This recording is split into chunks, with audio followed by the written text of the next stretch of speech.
Happy New Year. Please like, subscribe, and share this video to anyone who you think may be interested. Today, I will be talking about my purchase of the new Note 10. Now, this is the Note 10, not the Note 10 Plus. If you have seen my channel before, you know about 2 or 3 years ago, I purchased an LG V30.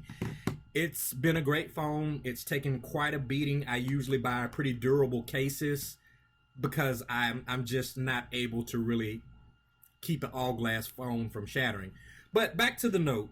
So one of the things I really was looking for was utility. Whenever I buy a phone, I buy it for practical needs. I love technology, but my priorities rank like number 1, cost, number 2, battery life, and number 3, performance. Those are the top 3 things I look for. And as you can see, it's prompting me for the thumbprint reader or fingerprint reader, and it's not as quick as the original thumbprint readers that you get on the traditional phones, but if you get it just right, it unlocks quickly. So let's jump right into it. So here are the comparisons on Phone Arena's website.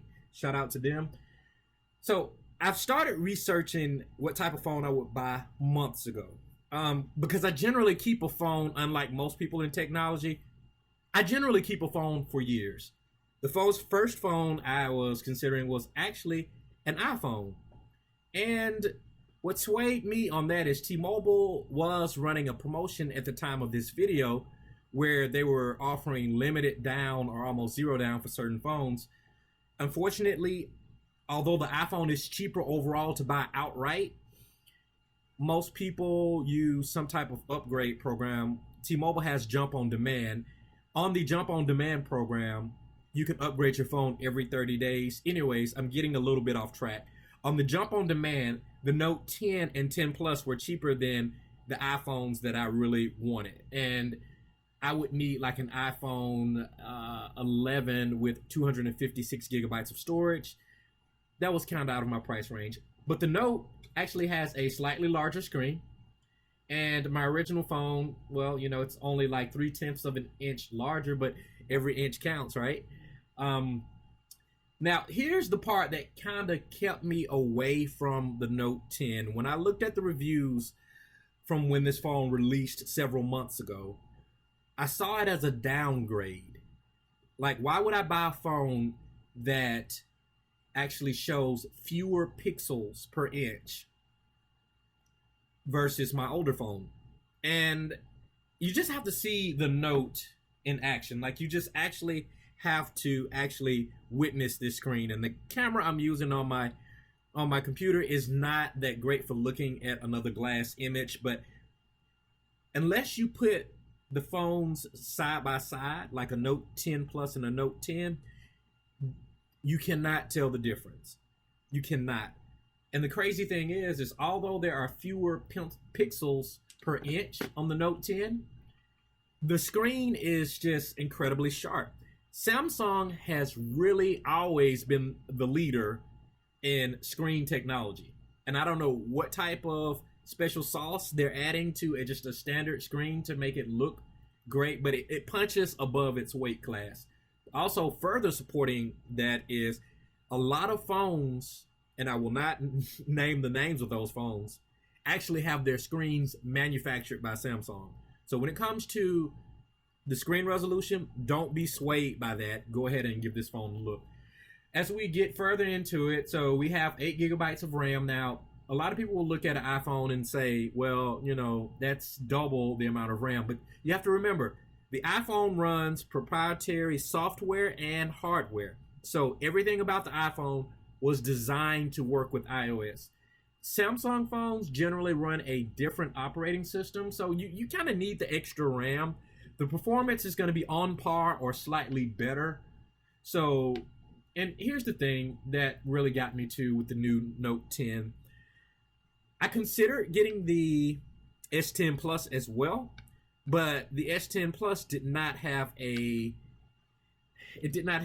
newest version of Samsung's user interface. But moving forward, this is another trouble area. Androids have always been known to have almost infinite customization, and I messed that word up, customization.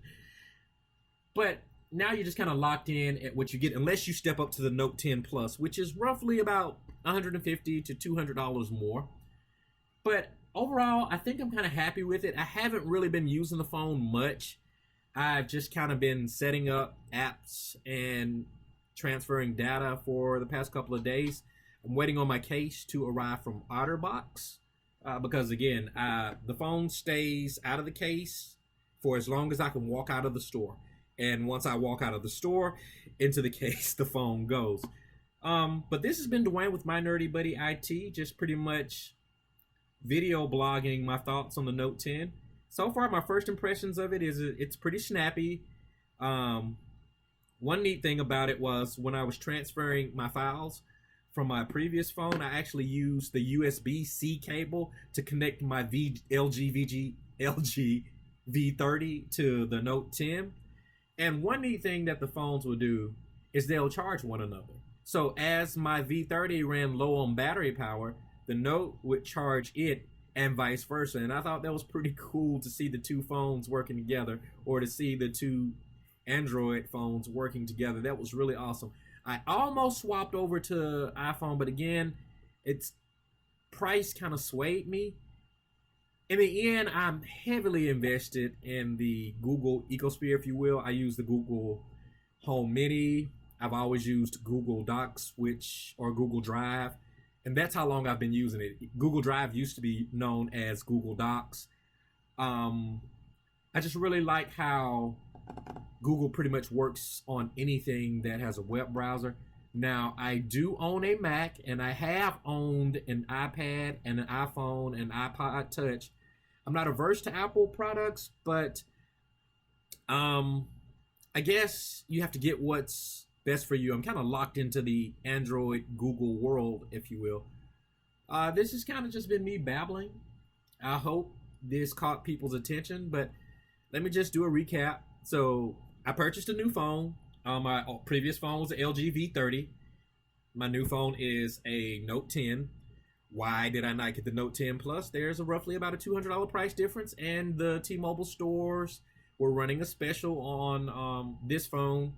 And if you look at other reviews, the Note 10 and Note 10 Plus, the Note 10 does have, my phone's ringing right now, the Note 10 Plus does have a slightly better battery, but it is Quad HD, so you're kind of losing a little bit of battery life if you turn that Quad HD feature on. But I don't think I'm going to have any regrets. I'm not sure if I'll keep this phone as long as my previous phones. But anyways, thanks for watching. Have a happy new year. Have a blessed day. Please like and subscribe.